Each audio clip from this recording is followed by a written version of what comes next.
Item ಯಾವುದೇ ಇರಲಿ try ಮಾಡಿ Aachi chicken masala. KIAL airport customs ಅಧಿಕಾರಿಗಳ ಕಾರ್ಯಾಚರಣೆ ಆಗಿದೆ. ಪ್ರತ್ಯೇಕ ಪ್ರಕರಣದಲ್ಲಿ ಕೋಟ್ಯಾಂತರ ಮೌಲ್ಯದ ಗಾಂಜಾವನ್ನು ಈಗ ವಶಕ್ಕೆ ಪಡೆಯಲಾಗಿದೆ. 6.5 ಕೋಟಿ ರೂಪಾಯಿ ಮೌಲ್ಯದ 18.6 kg ಹೈಡ್ರೋಪೋನಿಕ್ ಗಾಂಜಾವನ್ನು ವಶಕ್ಕೆ ಪಡೆಯಲಾಗಿದೆ.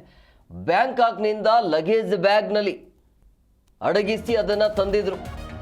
ಇಬ್ಬರು ಪ್ರಯಾಣಿಕರನ್ನು ಈಗ NDPS ಕಾಯ್ದೆಯಡಿ ಬಂಧನ ಮಾಡಲಾಗಿದೆ. ದೇವನಹಳ್ಳಿಯ ಕೆಂಪೇಗೌಡ ಅಂತಾರಾಷ್ಟ್ರೀಯ ವಿಮಾನ ನಿಲ್ದಾಣದಲ್ಲಿ ಸಿಕ್ಕಾಕಿಕೊಂಡಿದ್ದಾರೆ.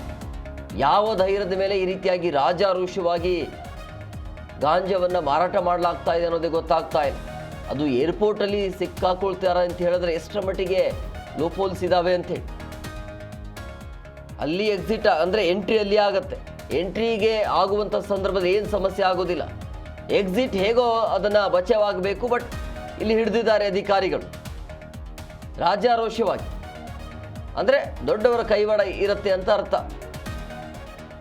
ದೊಡ್ಡ ಮಟ್ಟದಲ್ಲಿ ಇನ್ಫ್ಲೂಯೆನ್ಸ್ ಇಲ್ಲದೆ, ದೊಡ್ಡವರ ಕೈವಾಡ ಇಲ್ಲದೆ ಈ ರೀತಿಯಾಗಿ ಏರ್ಪೋರ್ಟಲ್ಲಿ ರಾಜಾರೋಷವಾಗಿ ಗಾಂಜಾವನ್ನು ತರಲಿಕ್ಕೆ ಸಾಧ್ಯನೇ ಇಲ್ಲ. ಏರ್ಪೋರ್ಟ್ ಕಸ್ಟಮ್ಸ್ ಅಧಿಕಾರಿಗಳ ಕಾರ್ಯಾಚರಣೆ ಇದು. ಪ್ರತ್ಯೇಕ ಪ್ರಕರಣದಲ್ಲಿ ಕೋಟ್ಯಾಂತರ ರೂಪಾಯಿ ಮೌಲ್ಯದ ಗಾಂಜಾವನ್ನು ವಶಕ್ಕೆ ಪಡೆಯಲಾಗಿದೆ. 6.5 ಕೋಟಿ ರೂಪಾಯಿ ಮೌಲ್ಯದ ಒಂದು 18.6 kg ಹೈಡ್ರೋಪೋನಿಕ್ ಗಾಂಜಾ.